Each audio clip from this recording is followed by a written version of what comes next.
My name is Arya Bennett, and I'm 29 years old. What was supposed to be a celebration of love and commitment turned into the most humiliating night of my life. It was our first wedding anniversary, and I had planned to remember it forever, for joy, for laughter, for everything good that came with love. But instead, everything fell apart. We were hosting a grand party at our home in Willowdale, a charming little city. Where I'd grown up, I had inherited this house from my parents, and it held all my most precious memories. My husband, Caleb, was 31, a man I once believed to be kind, patient, and loyal. He worked as a real estate consultant, and when we got married, I truly thought I had found my forever. The house was decorated beautifully that night. Lights shimmered along the walls, music had played softly in the background, and laughter echoed through every corner. Our friends, colleagues, and extended family were gathered in the dining hall, raising their glasses and clinking them in toasts. Even Marilyn, Caleb's mother, was there, her signature pearls and expensive perfume reminding everyone of her status. She was a retired fashion boutique owner, known for her elegance and icy demeanor. At first, the night went smoothly, but as the evening progressed, I noticed Marilyn's smile becoming sharper. More forced, her eyes followed me around the room, and her conversations were laced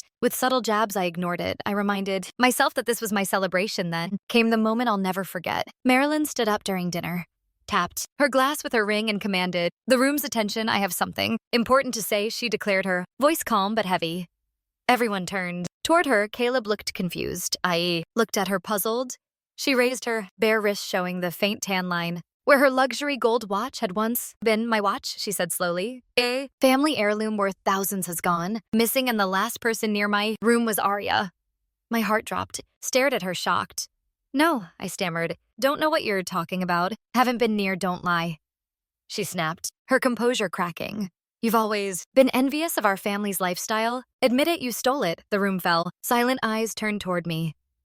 Caleb stood, and I looked to him for support instead. He shouted, "Arya, if you took it, give it back. Don't make this worse." "I didn't take anything," I cried.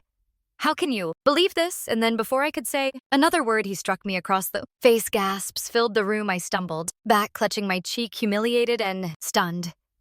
"I'm calling the police," Caleb said coldly. Minutes later, I was dragged out of my own home in handcuffs, my face burning with pain, my soul shattered by betrayal. Marilyn smiled. Caleb stood tall, and the people I had welcomed into my home looked away, but what they didn't know was I'd be back, and I wouldn't come back empty-handed. The ride in the back of the police car felt unreal.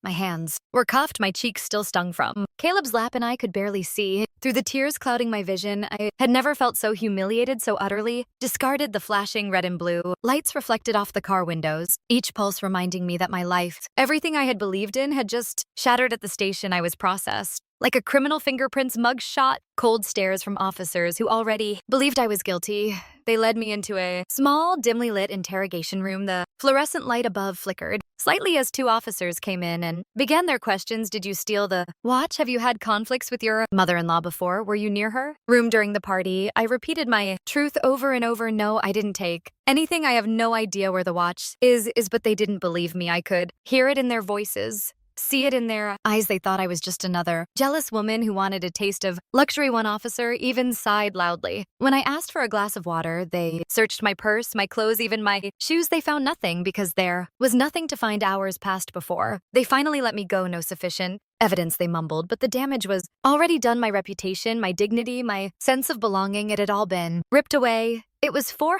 a.m. when I stepped out of that station. I stood alone under the street lights of Willowdale, clutching my coat tightly around me, not knowing where to go. I couldn't return to my house, the house I had inherited, the one Caleb and Marilyn now claimed as their own. Somehow during our marriage, they had manipulated the paperwork, twisting the law into something I didn't recognize, all while I trusted them, all while I believed love protected me. I found a cheap motel on the edge of town. It smelled of bleach and dust, but I didn't care. I collapsed onto the worn-out bed, stared at the cracked ceiling, and for the first time that night, I allowed myself to break down completely. My phone buzzed with messages and missed calls. Friends, distant relatives, neighbors, none of them asked if I was okay. They all wanted the same thing the story gossip wrapped in faux concern. I ignored them all. I was exhausted emotionally, physically, mentally, but beneath that exhaustion, something else began to rise. Rage. They had taken everything from me, but I wasn't going to let them win. The next morning, I sat on the edge of the motel bed, staring at myself in the cracked mirror. My face was pale, My eyes, swollen and the red mark from Caleb's slap still burned on my cheek. I didn't recognize the woman looking back at me, but beneath the bruises and the pain, something had shifted. I wasn't just broken, I was angry. I had trusted Caleb, had welcomed his mother into my home. I had bent over backward trying to keep peace, to be the good wife, the kind daughter-in-law, and what did I get? Public humiliation, betrayal, homelessness. And then, as if the universe wanted to mock me further, I received an eviction notice. I stared at the document in disbelief. The house, my house, the one left to me by my parents, was now legally under Caleb's name. He had used our marriage to quietly transfer ownership, exploiting my trust and love like a predator. I crumpled the notice in my hands. That was my breaking point. The Arya that once wanted to keep the peace, that tried to see the good in everyone, was gone. A new Arya was rising, one who refused to be a victim. I gathered what little energy I had left and returned to the police station, not as a suspect this time, but as someone ready to fight back. I asked to speak with someone about filing a formal complaint. The officer at the desk gave me a tired look, clearly assuming this was just a domestic issue. It's probably a misunderstanding, he said, already turning back to his computer. No, I said firmly, it's fraud, theft, abuse, and I have proof. That's when they introduced me to Detective Naomi Clark, a woman in her early 40s with sharp eyes and a calm presence. She really listened as I told her everything from Marilyn's calculated insults to Caleb's growing passivity, from the false accusation at the party to the slap, the arrest, the forged paperwork, and the stolen house. I know it sounds like a lot, I said, my voice shaking, but it's all true. They've taken everything from me. Naomi didn't brush me off. She nodded slowly, her voice steady. They sound clever, but clever. People leave trails, we'll find them. For the first time in days, I felt something other than despair, hope. We opened a case. Detective Naomi Clark didn't waste time. The next morning, she called me in for a formal statement. I sat across from her in a small, quiet office with a notepad in my lap and my hands still trembling. But this time I wasn't scared. I was ready. I told her everything: dates, conversations, financial details, moments that once felt too small to matter, but now revealed a larger pattern. Naomi asked thoughtful questions, never rushing me, and took meticulous notes when I mentioned Caleb's name being added to the house deed shortly after our wedding. Her eyes narrowed slightly. Do you still have the original paperwork, she asked. Yes, I said, nodding. My parents' will, the deed, the bank documents, I kept them all in a fireproof lock. Where's the lockbox? Now I hesitated. It was in the bedroom closet. Caleb must have taken it. Naomi scribbled a note and assured me they'd look into it. The following days were slow but steady.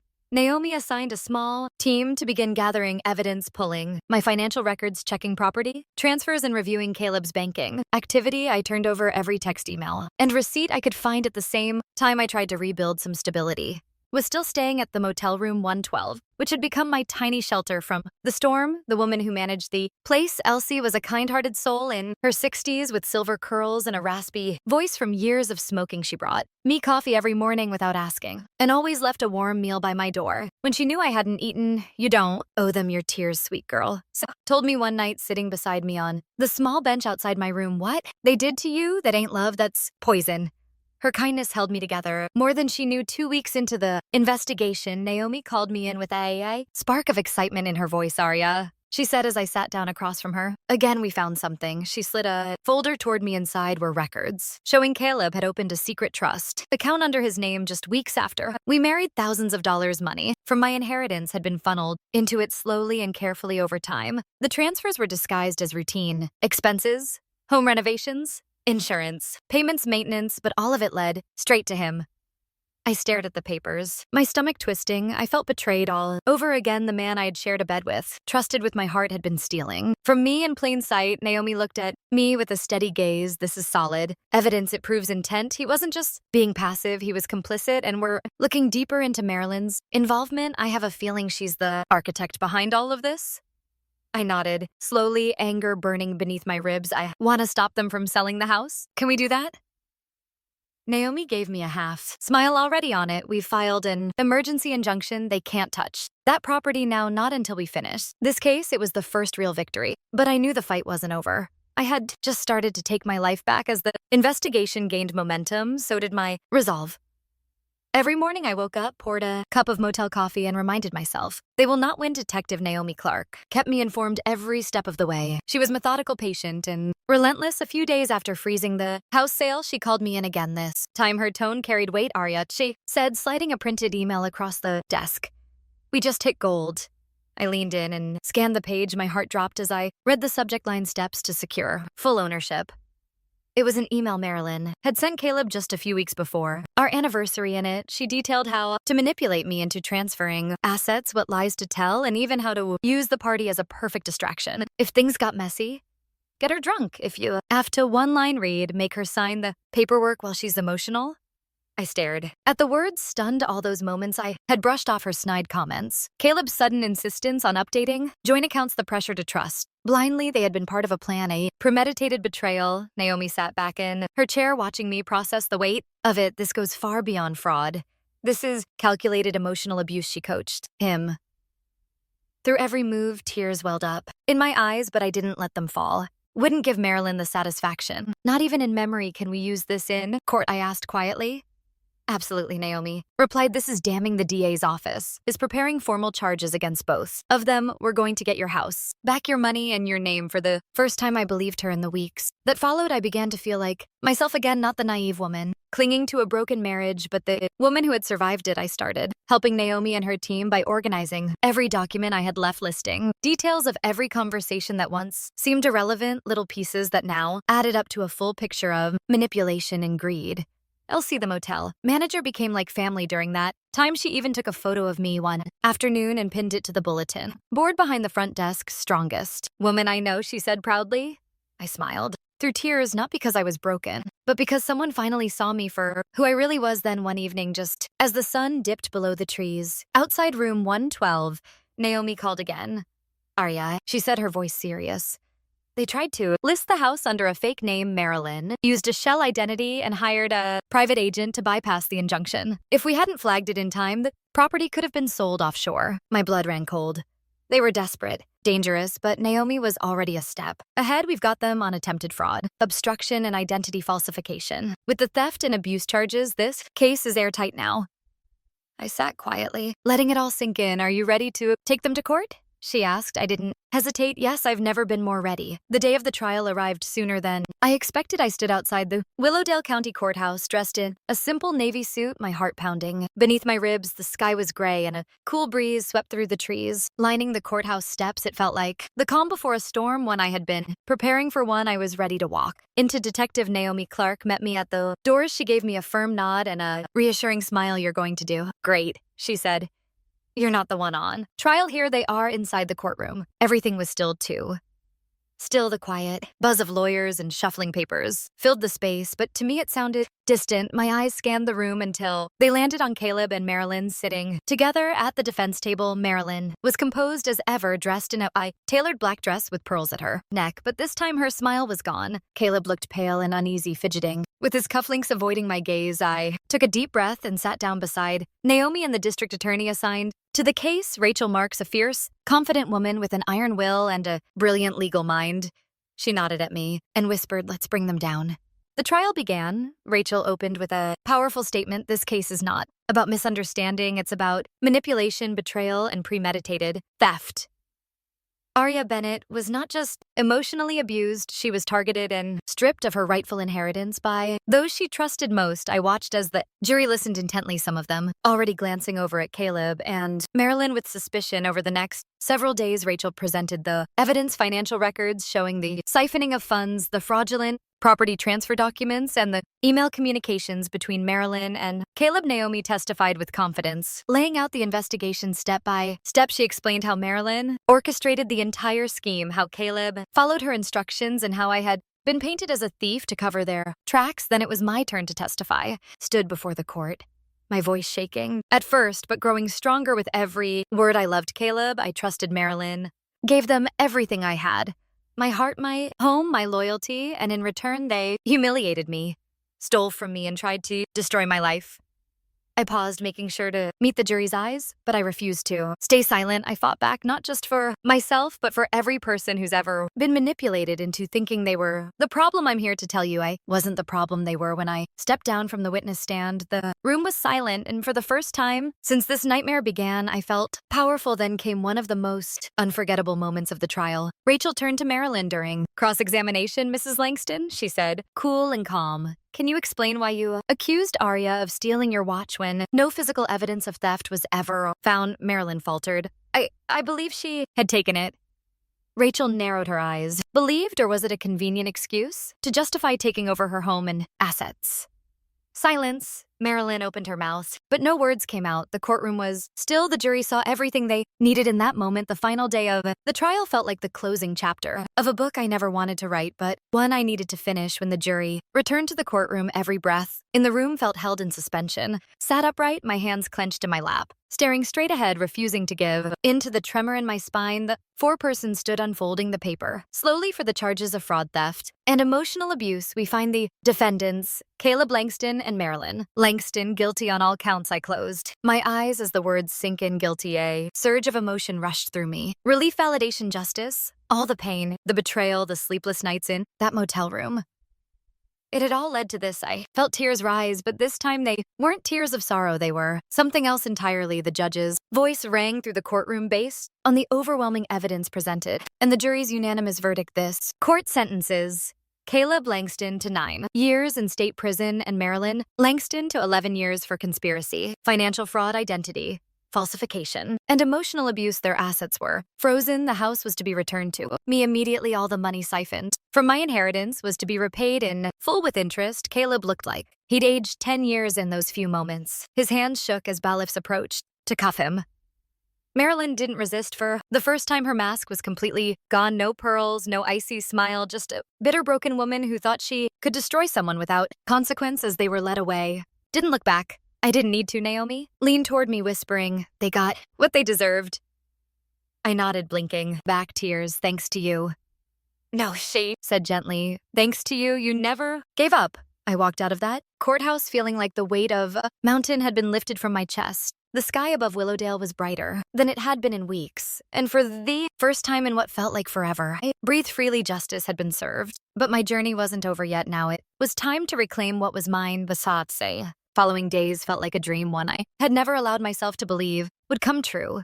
The house, my parents' beloved home, was returned to me. I stood in front of it, keys in hand, unsure whether to laugh or cry. The lawn was overgrown, the flower beds dull, but it was still my home. Every creak in the floorboards, every crack in the paint held a memory I thought had been stolen from me forever. I walked through each room, slowly touching the walls as if they might disappear again. Marilyn's ornate furniture was gone. Caleb's upgrades stripped away. The house was quiet, empty, but it finally felt like mine again. The first thing I did was redecorate, not to erase the past, but to breathe new life into it. I painted the walls soft earth tones, replaced the curtains with warm linen, and filled every corner with things I loved: books, plants, photographs of my parents. It was healing one brushstroke at a time. Hired a new financial advisor to help me sort through what was left of my inheritance. Thanks to the court order, every penny Caleb had stolen was being returned slowly but surely. My savings were being restored, my accounts unfrozen. But more than the money, what I reclaimed was my independence. Elsie, the kind motel manager who had taken care of me like family, came over one afternoon for tea. We sat in the garden under the shade of the old oak tree, sipping tea and watching the wind play with the leaves. "You did it, honey," she said, smiling with that familiar warmth. "You took your life back."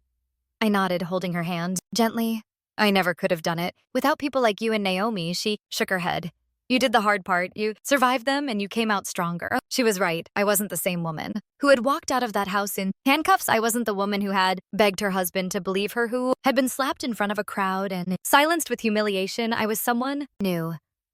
Now months passed, and little by little life began to feel normal again. But it wasn't the old version of normal. It was something better, something I was building for myself from the ground up. I had always been passionate about interior styling, a hobby I picked up from my mother, so I decided to turn that passion into a profession. I launched a small freelance home decor business, offering personalized room makeovers and budget-friendly design plans. At first, I took on tiny projects, friends of friends, local referrals, but word spread quickly. By the end of that first month, I had 5 active clients and a waiting list. Work became my therapy. It gave me purpose, a reason to get up each morning. It reminded me that I was capable not just of surviving, but of thriving. Detective Naomi Clark called occasionally to check in. "I just wanted to see how you're holding up," she'd say, but her voice always carried pride, like an older sister quietly rooting for me. In the background one day, I thanked her. "Again, you didn't just help me win a case. I told her you helped me find myself." Again, she chuckled softly.